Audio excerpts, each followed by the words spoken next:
Welcome to World News by Halandzovskyi.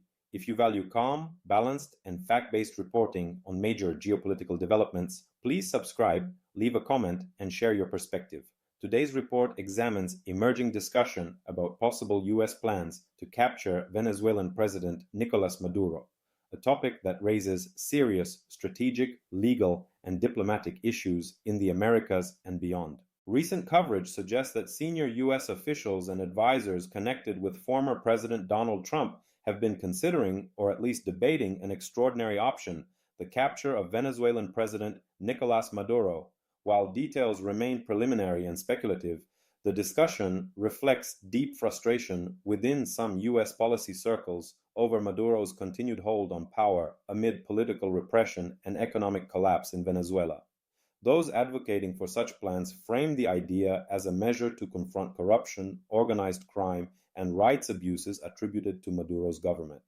They argue that removal of Maduro could open pathways for political transition, address humanitarian concerns, and weaken networks that operate outside democratic norms. However, the suggestion of capturing a sitting head of state, particularly one with control over military and intelligence forces, crosses into uncharted legal and diplomatic territory. International law generally protects the sovereignty of national leaders, and forcible apprehension outside formal extradition processes risks being viewed as an act of aggression. Critics within policy and legal communities warn that even considering such options can have serious ramifications. They point out that any plan to detain a foreign leader must navigate frameworks like the United Nations Charter, bilateral treaties, and domestic laws governing the use of lethal or coercive force abroad.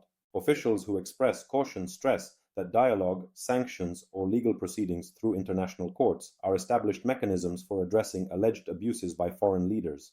In contrast, a capture operation, especially if conducted covertly by intelligence or military assets, could set a precedent with far-reaching consequences. The debate underscores the growing tension between moral impulse and legal constraint. On one hand, Maduro's government faces accusations of undermining democratic institutions, violating human rights, and fostering criminal networks. On the other hand, any operation to seize him without clear international mandate challenges core principles of state sovereignty.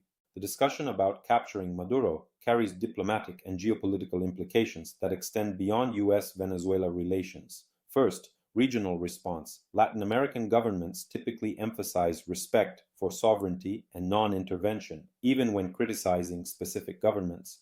Many countries advocate for peaceful, negotiated transitions rather than unilateral actions. A U.S. move to apprehend Maduro, even if only discussed in internal circles, could strain ties with allies and complicate cooperation on other shared priorities like migration, trade, and security. Second, legal and ethical concerns. International law scholars observe that capturing a head of state without due process undermines long-established norms governing interstate conduct. Extradition treaties and international courts provide avenues for legal accountability, but they require cooperation and evidence that meet rigorous standards. Within the U.S., political leaders debate the balance between responding to human rights abuses and adhering to the rule of law. Supporters of aggressive measures argue that existing mechanisms have failed Venezuelans enduring hardship and repression. Opponents counter that undermining legal frameworks may erode credibility and invite similar actions against other leaders globally.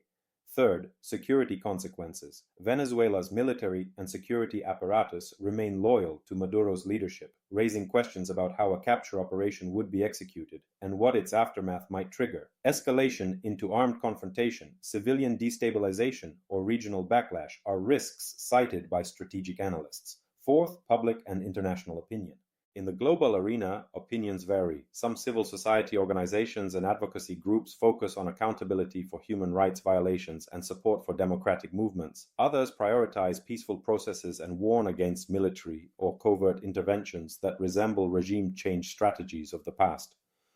Ultimately, the debate about capturing Maduro highlights a fundamental tension in international relations: how to respond when leaders are accused of wrongdoing, without compromising legal norms and regional stability.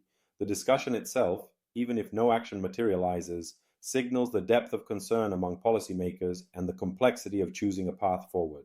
Thank you for watching this analysis on World News by Halandzovskyi. If you found this explanation helpful, please subscribe, leave a comment, and share your perspective. Independent reporting helps us unpack difficult policy debates and understand their global impact. Stay informed and see you in the next update. Din or the